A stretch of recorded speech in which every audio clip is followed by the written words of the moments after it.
Welcome back to Industry Conversation. My guest today is the founder of GDM Group, Mr. Victor Afolabi. Glad to have you join us on the program, sir. Thank you very much, and thanks for the opportunity to be a part of this. All right, great. So let me start by asking you, what's your thoughts about the Nigeria integrated marketing communications? What's your assessment? What do you think?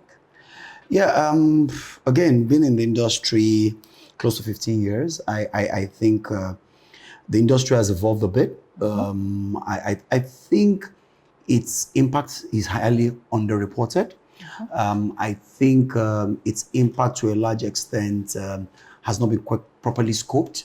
But I do think that it's evolving. I do think that it's becoming a major player in the overall marketing and media industry. And it's good to see part of the innovations and see part of the evolutions that are taking place. So in my opinion, I think I'll call it even a young industry as it may be. It's not gotten very far, but we do hope to see interesting trends, interesting evolutions. And when you come back to some of the feats, seeing a few of our agencies in the space come back with global laurels and all that, it tells you that good work is being done, globally recognized, globally acclaimed, and we're beginning to evolve and mature as an ecosystem.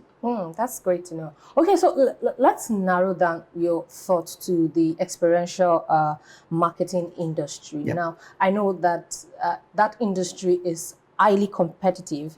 Now, what do you think? How would you evaluate the industry in the face of, the economic challenges? Yeah, I mean, so I think I'll start from the last part where you said it's extremely competitive. It's highly fragmented. It's what I'll say, and it's because the barrier of entry is extremely low. Up until of recent, it wasn't well organized nor recognized by the regulatory body. I think in the last few years, the recognition by a group of bodies is bringing in some standards. And so what we do expect is that it will evolve a bit more, where you begin to see some level of innovation begin to distinguish agencies.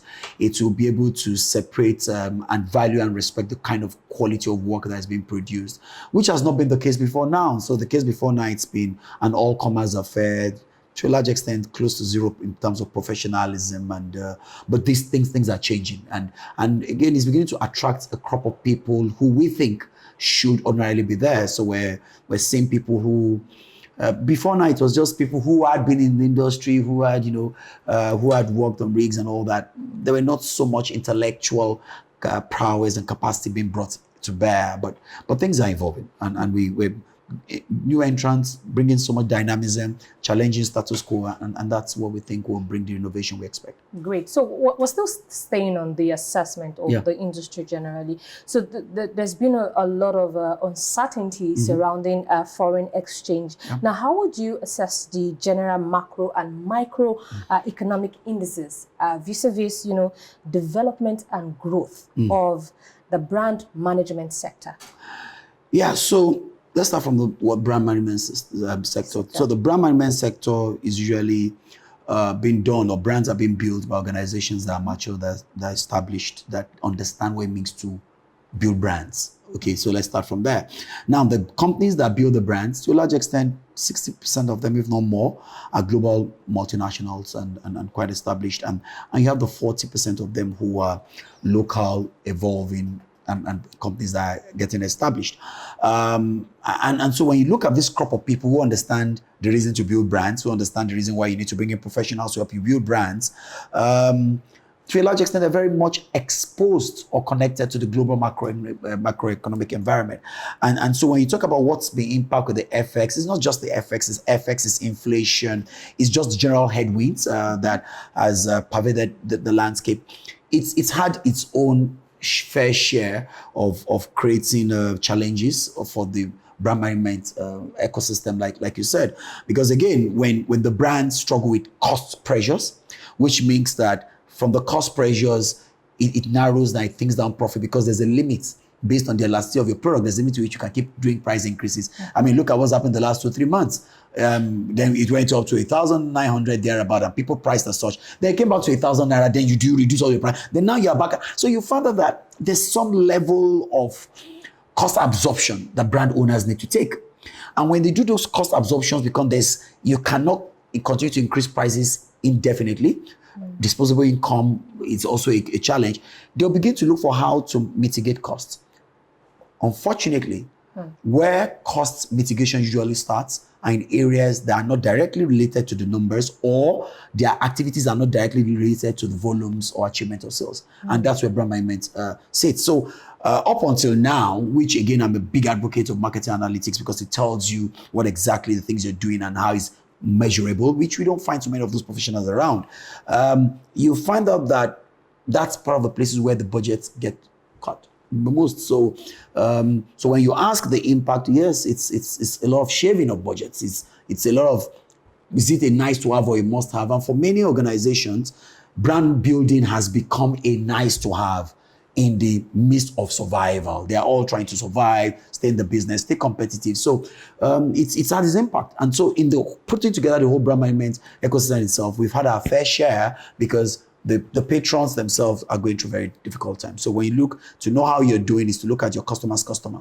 And so when you look backwards, you find that our customer's customer is struggling, and therefore our customer is struggling, and of course we are struggling.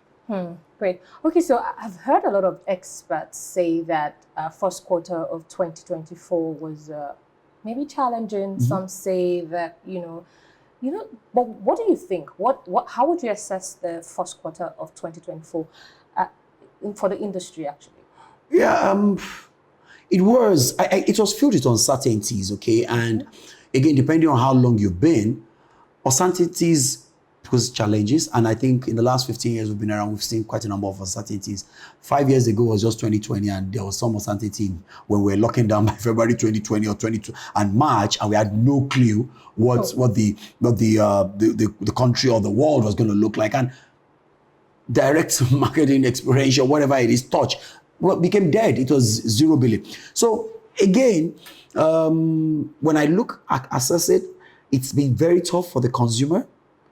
And therefore became very challenging for our clients, seeing quite a lot of losses that people were posting due to FX exposure and all that. And so budgets were not so much in terms of brand building.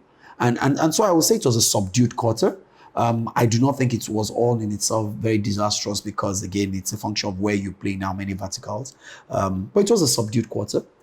I cannot prefer it to the previous quarter because, again, it's a function of how people report.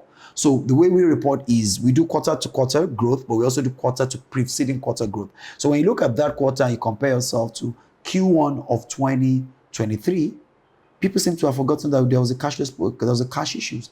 And there were elections coming, and people were jumping over fences to go into banks to get money to buy. And so again, when you compare the two, clearly, I think we're in a better space this last quarter than when we were dealing with people not having money to do anything and people couldn't sell and all that. So it's a function of who you're speaking to. It was subdued, but I think it's better than 2023. So do you see a comeback for the second quarter and the rest of the year? What do you foresee? There will be a comeback, okay? And there'll be a comeback because there's something called normalization in everything that happens. When there's an uncertainty, it creates a new experience for people.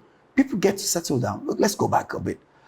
When we first had the policy around fuel, it will move from 180 to quite a number of people say, I'll park my car, I won't sell my car, I won't do this, and all those things. Somehow after a few months, people forget.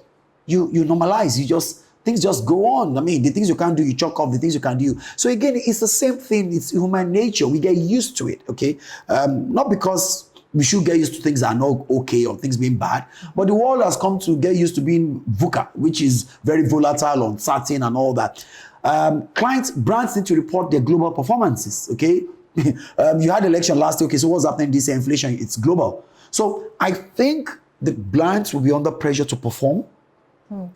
In trying to perform, they need to use the agencies to perform. The consumer will become more discerning to decide what works for them, what gives them value. The brands that are able to communicate their value better will get some patronage. It's not as if money is going to disappear. They'll get some patronage, get the share of the wallet. Out of the share of wallet, they'll spend with the service providers that delivers it. So what's my overall assessment? It will only get better for people who can clearly demonstrate value and can execute. What happens when there's not so much huge funds to go around is people become more efficient and become more prudent. So where there are wastages and all that, and agencies that are unable to demonstrate track record and show what they can do, they will struggle. But the truth is that we will get back and the normalization will happen. So I look forward to an exciting 2024, in my opinion. Great. So what are the opportunities that you can describe that professionals can latch on in, despite the economic challenges? So when you talk of professionals, you're talking of people in the IMC, in integrated marketing. Yeah, again, I think the opportunities lie in not being very myopic into who your clients and your customers are. There's something called marketing myopia, where you are narrow-minded in defining your market and defining how you service them. I did do an exercise with my team where you find out that when you look at, I'm not sure how many, for example, experiential, where we do play a lot, although we offer services across almost all the verticals from PR to digital and all that. But let's talk about experiential, which has been out 40 for a long time. Maybe there are 300, agencies. I have no clue. And then how many FMCG brands? Because again, the natural thing has been, people have been so tailored to it's an FMCG brand. And so how many brands are there compared to all the agencies? However, that's what marketing myopia makes you do. Ultimately, is to ask yourself, marketing services, who needs this? Institutions need it, schools need it, public institutions need it. Many of the solutions that public sector players need should come from these marketing services. They are procuring marketing services. Many of the times they don't even know how to go about them. So for me, it's about redefining your market. There are sectors, people are not playing the fintech space. They've forgotten that's what's driving the economy, and people will need all these things. So I think part of the way to growth is to reassess and redefine what your market is and make sure you go into other verticals beyond the clutter and the cluster around chasing FMCG brands. Okay, that's what I think. Great, that's quite informative. Okay, so I know that the IMC space generally has witnessed some form of reforms in terms of regulations recently. Now, how would you rate the diverse reforms? Are they promoting businesses enough for growth? Again, very delicate thing to speak, and so I'll speak generally. I know there's quite a lot of issues, conversations, pushback around regulation. Is it favorable? Is it unfavorable? Is it certain? Is it uncertain? Okay, and all that. And what's my take? I believe in regulation, okay? And I believe ecosystem players need to engage. I believe for every conversation and engagement, there's a middle point. It's never a zero-sum game. It can be win-win for everybody. And so I will constantly engage that people dialogue and we seek to understand each other and come. But I'm a big advocate of regulation. And I'll speak from a different part of the world where a different role where I also play. Part of our work, because I do a lot around the tech space, is we've looked at sectors where we've seen significant growth in the tech sector. And I'll talk about the fintechs. They account for about 50 to 55% of total raises, growth, and all that. And part of my work as a scholar was we're trying to understand what's happening in there. Biggest thing, regulation. Regulation addresses uncertainty. When you have a regulation, external people, all people can come in. I know the rules of the game. It's like playing a match. It attracts investment. It brings in professionals. It improves the ante. It brings in foreign capital. People can exit. A lot of things can happen. So regulation itself is not bad. In actual fact, regulation is important for business. How many exits have you seen in this space? We've seen people rise, get to the zenith. They're not able to exit. They're not able to sell nothing because regulation has not defined and created a lot of substance. And then their agencies or whatever companies come down with them as they age. It's not happening in so many sectors where there are regulations. So regulations help increase the valuation of players. The fact that you even have a certification to play in itself has conferred some value to the organization. So I will speak broadly because I don't want to speak to the specifics based on, perspectives. But I'm a big advocate of regulation. I think we are under-regulated. In my opinion, the IMC is under-regulated. The whole advertising media conversation space is extremely under-regulated. With the social media brouhaha, extremely under-regulated, in my opinion. And I think we need to have a lot more regulation to be able to unlock the value that you have in there. So, but again, regulation doesn't need to be punitive to one side. It's for people to come to dialogue, to listen to each other. I know from Advent to, there's this mistrust. And I think it's a societal thing. We operate in a society where trust is at its lowest ebb. So everything that people do comes from a place of suspicion. Oh, you want to take my bread from me, blah, blah, blah. But really, when you step out and you take away those, eyes and prism to look at you understand the fact that the more you regulate a place, the more you drive value for everybody. Imagine, and I'll end by this, imagine there's no building plan, people can just build anyhow. Have you noticed the places that are regulated, maybe you call it an estate, the value is better than when you come out of an estate where there's no plan and the gutters passing through the house so what does that do? Regulation drives up valuation. It creates exclusivity. So it raises barrier of entry. And if you look at it from there, you will know, you embrace regulation. But again, like I said, more dialogue is needed and people need to evolve, mature, get exposed the more to understand that regulation fixes things for everybody. Regulation fixes things It for does. everybody. It does. Okay, great. So let's talk about marketing budgets. Great. Now, I know that lots of companies, including multinationals, you know, they have maybe had to reduce the marketing budget or maybe even cease. Now, what does this portend for brand builders, in the industry? Yeah, again, back to it is, you either innovate or you die. That's what it is. And I think brand builders need to get to the point where you don't wait for briefs. It's a reactive industry. I mean, I used to be on the other side where I was on client side and then came to this part. And one of the greatest things I struggle with, even with my colleagues and my team, is the fact that once there's no brief, everybody wants to put their legs on the table and just dream away. And I knew my greatest frustration being on the other side was the fact that there was no innovation coming in. I keep telling people, agencies that work with them, you work across so many other brands, give me ideas. Okay, so it's more around being more proactive rather than making it a reactive industry. Oh, we're waiting for brief. Oh, we're waiting for budget. Guess what? Everybody on the other side have problems. There are problems they capture as a brief and they send to you for you to deal with. Why don't you anticipate what they do have not seen or where they're going? Study the mega trends, see what is shaping issues, and then you create a solution out of what is likely to be their problem and sell to them. That's the whole game. So until we move the agency away from being extremely reactive, I wait for a brief, it comes and you cannot forecast, you can't predict. You're not sure if it's going to be a good year or a bad year because you don't know your revenue source except the client sends you a brief. Until you begin to diversify away from that, to you creating other verticals, other value sets where it is you being prescriptive to say, hey guys, you want to jump on this? You want to jump on this? Until you start doing that, you don't begin to survive. And I can give you a case in point so it's not just sounding theoretical. 5-7 years ago, close to 10 years ago, most brand owners wanted to own their platform. Oh, XXY competition, XXY basketball tournament, XXY race, XXY show on TV, this cooking show, that cooking show. In the last 5 years, what has happened? They are plugging. So what they are doing now is that they are plugging into somebody that has a platform and they come to sponsor.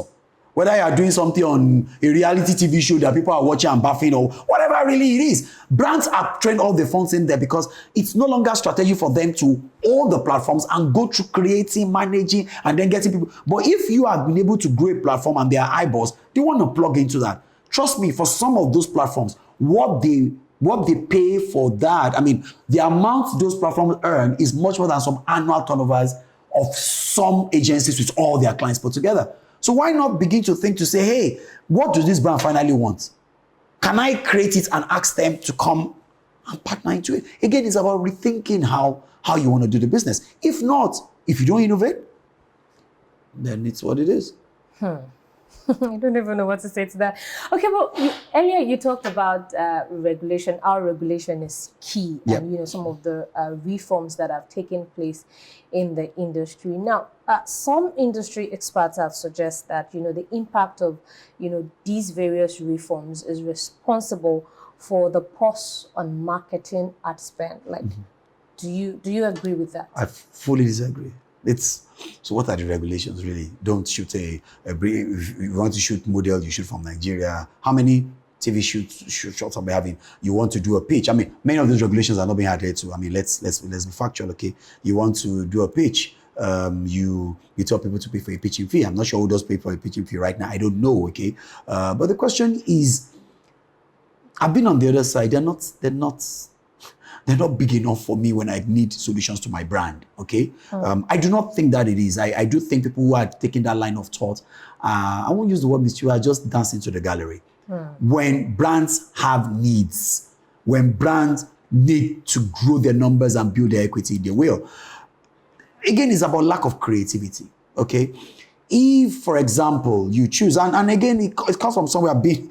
There's some companies that are very notorious for pitching, asking you to pitch every minute and wasting times of 15, 30, 40 agencies. Extremely disrespectful to people's time because, again, they don't see value. And you expect that over the years as we evolve, we get more immature people sit on different sides of the table. But let's come back to it. Asking people to pay for pitching fee, for example, is neither here nor there. What you need to do again is it demonstrates to people that you're serious about what you're doing. You're not about to waste their time, and they can be able to get good talents to give you what you need.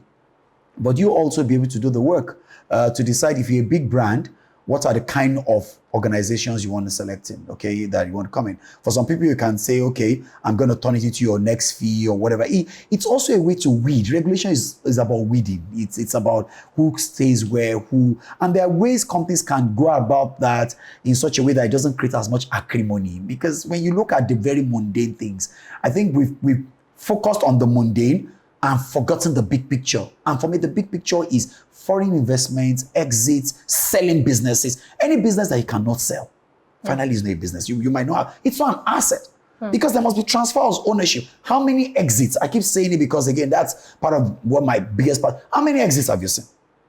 And I'm not talking about going to go and represent a foreign agency somewhere and then they'll take it, give it to another agency, you lose all the accounts that we've seen over and over. I'm saying people saying genuinely you're creating some value. We want to buy some stake in this business. Or you feel you are 60, 70. We're seeing a lot of people mature. Even these experiential people are in their 50s. The crux of the people who have really done the work are in their late 50s to 60s. At 60, 65, they should be retiring. Some of their businesses are suffering a lot of key man risk. They can't sell it. They can't sell it because there are no certificate, no value that is tangible, no proprietariness that's been built. That's what regulation brings into place. When regulation begins to tell you how you keep your data, and you can tell someone the amount of data sets you put together. When regulation talks about licensing and there are many things that regulation allows you put in place that by the time people want value your business, it has a particular kind of valuation. But what's the valuation people have today? It's key man risk. What's the valuation? People are dealing with 1-year contracts, 6 months contract, hard jobs. You won't get funding. You will get funding at the highest cost of capital. So really, when you talk about regulation, it's also, and I will boldly say that, people are operating for a very myopic way of saying things. Regulation opens up an industry, creates value into the industry. What we all need to do is sit down around the table and see what regulation builds us, rather than regulation that looks as if it's counterproductive for both sides. But speaking broadly, we are under-regulated. Speaking to issues at hand, I think we just need more dialogues, and people need to get off egos and just work together ultimately. Okay, great. You had mentioned that regulation would bring about evaluation, right? Yeah. Okay, so what are some of the regulations, as an expert, what are some of the regulations or standards that you think that the industry can introduce such that it will standardize the practice of the industry? For example, so in this industry, what also makes it very tricky is the fact that you don't sell anything, you sell the talents of your people. There are quite a number of people that I think should not even be running agencies. Personal opinion, okay? Because the question is, what does it take? If you're in a stock market company or you want to run a fintech, for example, we have a fintech in the portfolio, and I was blown away when I saw the amount of regulation central bank gives to you. They want to know who runs it, who are the directors, they are signing off, they are doing DSS check and all that. They want to be sure that anybody who is running a financial institution, no matter how small, most of our agencies are bigger than microfinance bank, way bigger. Most of our agencies are bigger than agency banking, which is all the ones sharing POSs. Okay, they are way bigger in their revenues and the impact and the number of brand ambassadors, whatever they have in there. At a time when we're giving FSUN numbers to our people, we had about 9,000 brand ambassadors we could identify. How many of these guys have 9,000, 10,000 POSs out there? But that's another conversation. But you needed to have seen the guidelines of regulation in terms of people. Because that's the ultimate thing. The quality of what you deliver is the people, the integrity of the people. So What's the regulation? Who qualifies to be an art director? What are the standards department that is an agency? Who are those people's credentials before you sign off? I mean, we're trying to do something, take a license from a regulator and Nigerian Communications Commission, and they're asking for a certified risk manager that must be there to assess. When you cannot afford that, you shouldn't even be playing. But that's when you begin to know skill. So for me, rather than worry about, and why it's become so funny is because we're always talking about money. When you begin to say, pay me this, don't pay me that, we reduce ourselves to mundane transactional people. Real value is not about those mundane, how much you pay me, how much you don't pay me, how much money that comes in there. Real value is about how do we build the quality of the ecosystem to attract.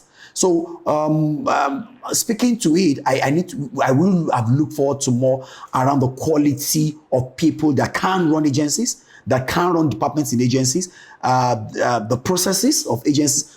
We submit our processes, for example, in the agency banking to the central bank every year for renewal of license. What are your processes?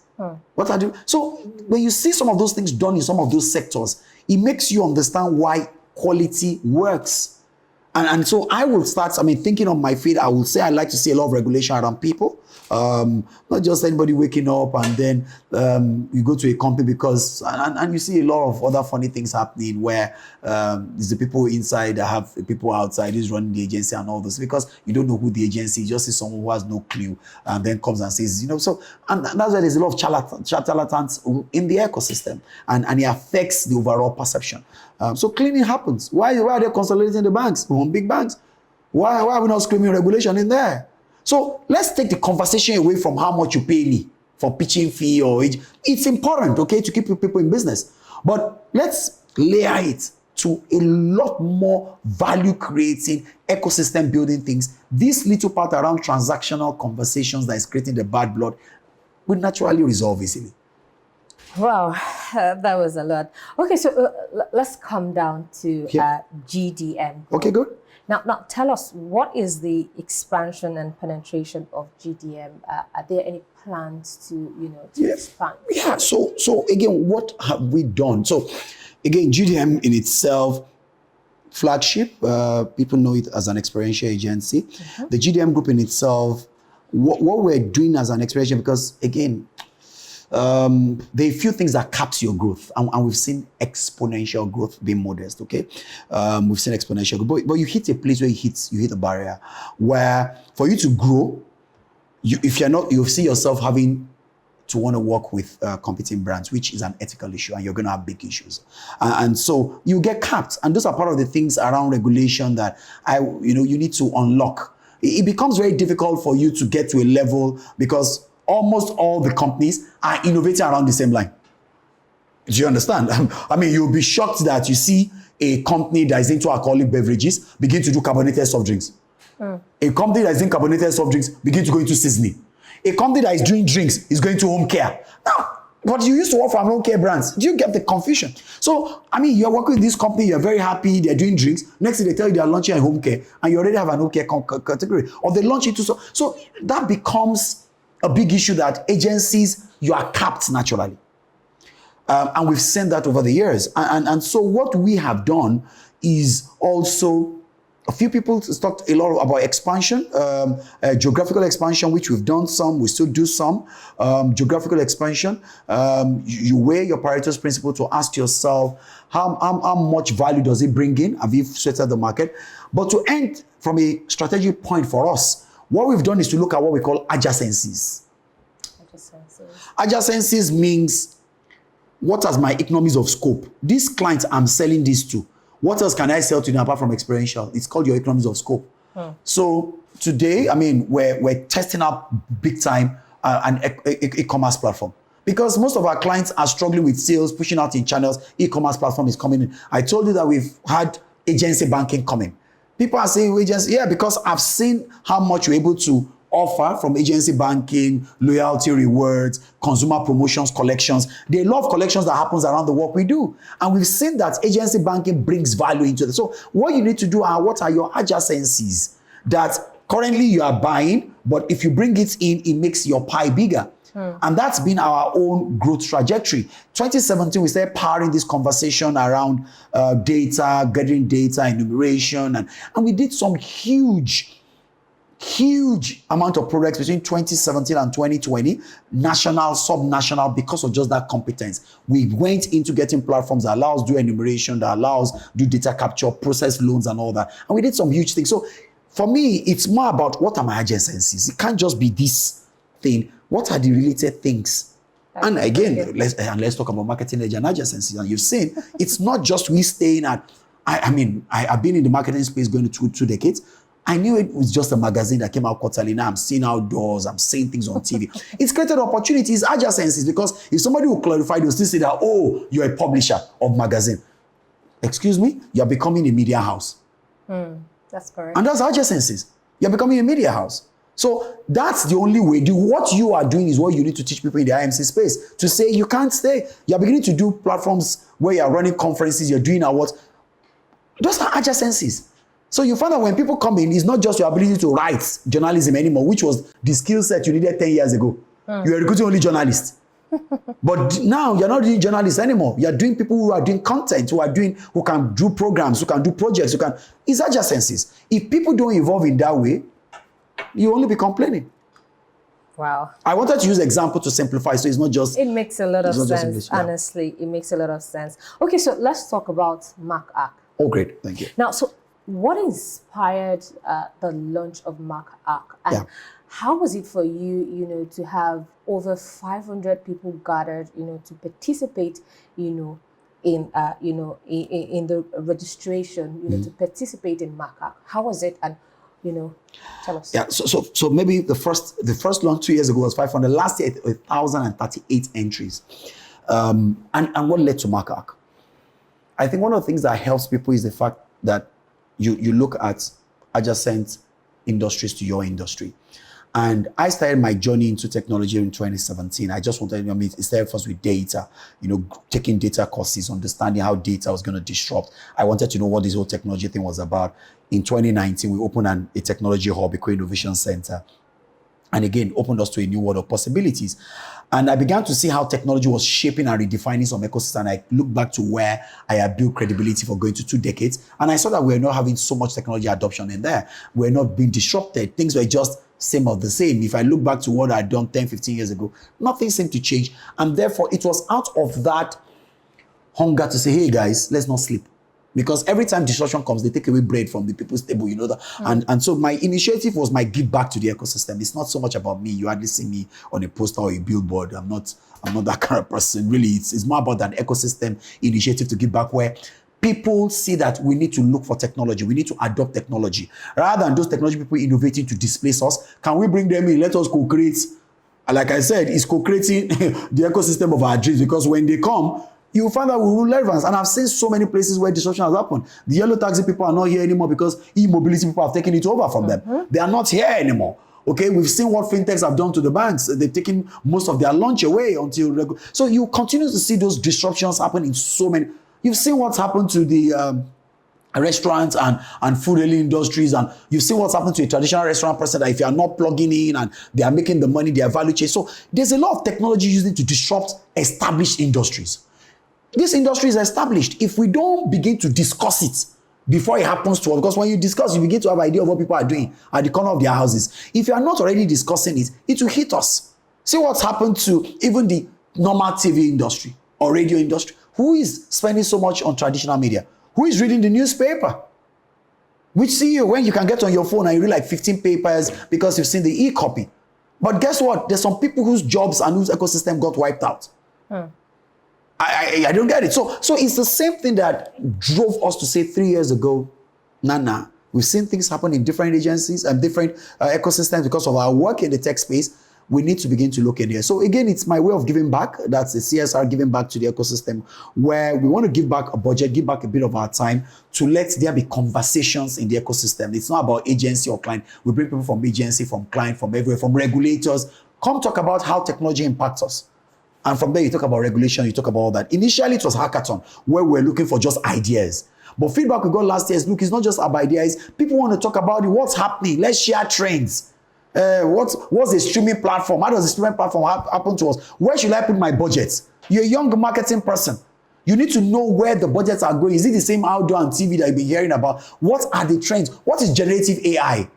How will generative AI kill agencies? Because many art directors that are doing like this now, people don't need art directors anymore. You see it once you understand. I mean, I walked into one of my strategy guys. I have 9 art designers in here. We call them designers, 9 of them. Wow. And then I had a guy who is in my strategy department. I kept telling him to go to the designers for them to work on the brief. He comes the next morning, use generative AI to create everything. And he didn't go to the guys. And I'm like, oh my God. The guy, this young guy, he's already threatening art, and I have an art director. Okay. Who is a big man, who is supposed to be established. There's this young boy that's about to take his lunch. Why? The guy has done his document from start to finish, put all the images. It's not that they copied it from anywhere. So you can't go and say, you stole my image. He created this thing using generative AI. Do you know how that is going to make agencies irrelevant? So those are the things you need to understand. It's shaping industries globally. There's something called social commerce. It's taken over India, China, where a celebrity comes on board, he's talking about it, and he's selling in huge quantities. He's going to kill activation agencies. Because get me one celebrity that everybody likes is a funny person. He's doing live streaming. He has social commerce, and he's saying, buy this now, use this promo code, I'll sell half, and then you get a ticket for my next show. He sold out. They'll pay that guy compared to keeping agencies, chasing agency, brand ambassador man. So there are things happening in the space in other climes, technology-wise, that will make sure that many of these things are gone. They have traveled severally. I'm yet to find somebody on the bus rig dancing in an activation any more than pleasant. The activations and experiential has moved beyond what we're used to. We're still in the... So if we don't start seeing what it will look like, remember all our people have jackpot. When they jackpot, they are coming back with foreign exposure, foreign tastes. Yeah, they will come back. You know, when they come back, the expectations are different. They are the ones doing e-mobility. When they come, and when clients also recruit them on this other side, their demand from us will not be this demand. It will be the demand from where they've been when they jackpot. 5, 6, 7 years, you see people start coming back again. It's normal. Migration and immigration has been since the creation of Earth. So when they come back again, foreign trained, foreign recruited, they schooled in there, speaking with their noses, they don't understand what's happening in this open market and you're chasing a mommy. They want a new way. And guess what? The consumer has also evolved. That's correct. So it's all those conversations that is on the top of my heart. I mean, we will, at a time, of course, step aside and give younger people an opportunity. Advertising is a young industry, for young minds. We will, but when these young people come to take over, what have we created for them? It's not about old geriatric city. What creativity do you have? Your people in our own generation are not buying things anymore. It's these young ones. They have the money. They are the future. We need to step aside. Okay? And these young people, we need to make sure that we equip them, prepare them for the conversation so they are ready for the market. Okay. Sorry, I'm passionate about it in case I overspoke. No, not at all. It's very, very perfect. Okay, so I know that you sort of highlighted it. Like I can hear a lot of impact, a lot of things that MacArc has done now. But I would like you to reiterate now, being in its 3rd year. How would you assess the impact of MacArc? I think we're just starting. Okay, remember it was an hackathon. This is the first time we're having conversations around it. But again, it's caused people to think. One is that we're shedding light on a sector which is non-existent, which is the MarTech sector. Marketing and technology sector is MarTech. It exists. There are companies that do MarTech. We've employed the services of a few of them that we discovered. So the few of them, we discovered them, and we've employed their services to execute for our clients. You know, there are a few of them that we've seen their ideas and we're fanning the embers and all that. Is creating new jobs for people. Above all else, is the fact that we're drawing attention, one, to the sustainability and survivability of an ecosystem, the marketing industry into the future, creating new opportunities. But it's those young companies that is being created that excites me most. 1,000 minds come together, and where the beauty is that, we work with about 100. Every of those sessions, we work with 100 selection jurors and mentors. So those 100 people, with all their experiences, we're making them pass the experiences to these young people. So last year, we had about 100 people coach, mentor, select, do juror for 1,000 people. So what it does is that with all the captain of industries, mentoring people, sharing with them and all that, they're passing knowledge. We're ensuring a preservation of knowledge, expertise, skill in there. And I think that ability to continue to build the ecosystem is what I find very pleasurable. So the impact in itself is not about, yes, 1,000 people outside the country, people have participated. This year we have mentors, speakers from different places. Year one, we built one of the best data scientists, David Raab, who flew all the way from US to be a part of it. So again, it's about Are we building capacity in the ecosystem, which for me is ultimate? That's what it is about. Capacity building, intellectual, challenging people, building capacity and building, what do you call that, substance into the ecosystem is the impact. Great. So what should the industry players, look forward to, in terms of MarkArc this year? 3.0. So for the first time, we're having conversations. In the morning, we're going to have conversations from 9 to 3 p.m. And we're bringing the best of minds who are in this space, using technology to find their customers, to engage their customers, to disrupt people and all that. Can you just imagine? I remember those days, how they used to go and take police to go to Ebimpejo Lane to shut down because your music is there, and go to Alaba and everything. I can see that there's no musician that's chasing anybody anymore because technology has created a streaming platform that you can sit. Even the people that are premiering, once you put your thing in your premiere, you make your money, you can know how much is gross. You're not taking mobile police to go to Alaba to go. That's what technology does to an industry. So again, we think that it brings value, and we want to share these case studies of other sectors. We want to share case studies of mega trends. And I think anybody who is serious about the business of marketing, understanding marketing in the future, because for us it's about creating the future of marketing, innovation, future creation. Anybody who is serious about it needs to pay attention, needs to be in that room, much more in the morning when we have those conversations around the future of marketing, localizing it, how will technology shape it, how will innovation shape it, am I innovative enough, am I creative enough, can I learn from other people? If there's anything, except you also are at the departure lounge of the marketing and media industry, then it doesn't matter to you, but we're about to quit. But if you want to be in the mainstream and want to be relevant, then you need to be in that room. And it's sometime, I think, on the 5th of July in Oriental's hotel. It will be a good time for us to connect. Great. Okay, so talking about future, what is the future for MarkArc? We want to make it a Pan-African conversation because we think the whole of Africa is just one market. And we think what innovation is to us is not what innovation is to Europe or wherever. So we will evolve. I envisage in the 5th edition, we should do a West African thing, but ultimately we want to make it a Pan-African conversation where we're discussing marketing and technology, the intersection, and how it affects the African continent, the African shopper, the African consumer, and the African marketing practitioner. That's the long term for us.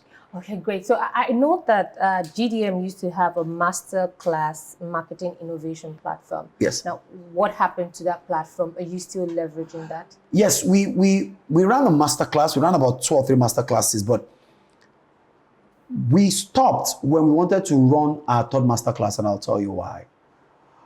We looked globally and found out that the field of marketing we should be offering people is not what they find generally. That's what makes a master class. And we were about to do a master class on marketing analytics, which was supposed to be extremely revolutionary. We couldn't find facilitators. We couldn't find subject matter experts. We couldn't find people who had the depth to understand how data and analytics was shaping marketing. Okay, and so we put a pause to it, because if a master class was not going to really be a master class transforming, giving you new knowledge, we didn't want to regurgitate what people were used to and hearing everywhere. And so I put a stop to it, and we hope to relaunch it because, again, it was one of the things that even inspired me to go do a PhD and look at marketing analytics as a major cause. And I do think before the end of this year, very early next year, I will be running a masterclass around marketing analytics, using case studies in this market of how we use data and we use hypotheses to help marketers make sense and make judgments about how to spend their marketing budgets to get better results. Great. Okay, so please tell our viewers, what are some of the product portfolios of GDM? When you say products, what we do? Yes, so experiential marketing, again, is 360 degree. We do experiential marketing. We do digital marketing for quite a number of clients. We do a bit of public relations for quite a number of clients. We're big on data management. So people want to do enumeration, data processing and all that. We're big on that. We do researches for a few clients. So if you research pantry checks, pantry raids, shelf tracker tests and all that. We're big on it. We have a department who looks very much on research. We do MarComs, which is about creatives, ideation, doing your copies, doing your strategies, doing a bit of production. Most of the things you find around the core of what marketing services does, we call them the 9 pillars, including experiential is what we do. as a marketing firm. Of course, there are other adjacencies which you'll begin to see as GDM launches Flex Deals, which is our e-commerce platform, as we launch Flex Mobile, which is our mobile platform, GSM line, sorry, which we hope should be ready by end of this year. Again, it's more looking more at the shop and consumer we're looking at. We've launched Flex Money, which are agency banking, which you'll begin to see. So you're going to see a lot more verticals that we're doing, and we're moving to gaming big time. You see a lot of all those things complement our marketing services core, which is the 9 pillars of marketing services. Again, for us, that's the expansion, and that's how we see that we can begin to build a lot more content and substance, much more than just running experiential agencies and all that. Great. Earlier, before we started this conversation, you had mentioned that GDM was about 15 years. Yeah, my last quarter of this year. What are some of the ethos and principles on which GDM is founded and still running on? So again, if you've been to a large extent tops of the market for 15 solid years, it's remarkable again, and it's because for me it's been the power of the people. My personal values have rubbed off. I place very high demand on myself, on my standards. I do the same for my team. We look for the best of people. We want to build the best of people. We want to be the best out there, offering creativity, offering innovation, offering peace of mind to our people. We hold ourselves to those high standards. It's high about delivering value. And so value creation is one of the biggest ethos for which we stand, because ultimately we're a service provider, and especially when you're in B2B, it has to be about value creation, and that's big. So those have been the core of what has driven us, is more around holding ourselves to very high standards and making sure that we're constantly building values. I sit in some strategy sessions and client is asking, are you on our side or on the agency side? Because many of these things is giving us savings, is bringing more value. I'm like, when I enter into a room, first it's about value creation. I want to make sure that what I'm offering you makes you want to call me tomorrow. It's not, I want to make something off you and I'm gone. So we're not opportunistic in our approach. It's value creation. It's taking the long-term view. And that's why I think we've been here. And when I tell people at the end of this year, I'll be 15, people are like, are you kidding? I'm like, yes, we've been around for going to 15 years. So what is the future for GDM?